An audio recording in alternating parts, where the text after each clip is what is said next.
Totally fan झाले मी याचे. तुम्ही हा प्रोडक्ट विकत घेऊ शकता. You can buy this product. Hi, here is a review about Love Beauty and Planets bounce back reset mist. Okay, let's see it is worth or not. Shake it well.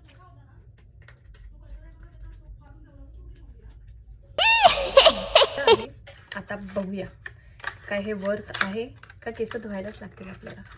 तसं पण केस तर उद्या धुवायला लागणारच आहेत.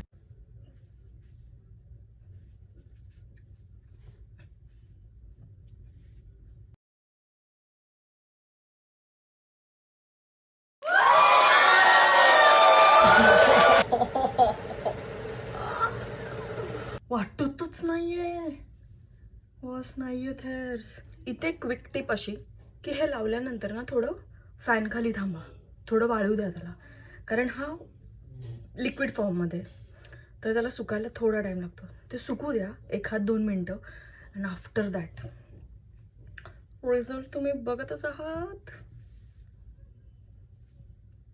सो आय डोंट थिंक आता मला hair वॉशची काही गरज आहे. ॲटलिस्ट अजून 1-2 दिवस तरी नाही, बिकॉज व्हॉल्यूम इन्सेन आणि ते स्टिकीनेस वॅनिश. Wow wow. 230 रुपीजला 30 ml खूप कमी आहे, बट वर्थ आहे ब्रो, वर्थ आहे मित्रा, गोष्ट वर्थ आहे. Okay, bye girlies, follow for more.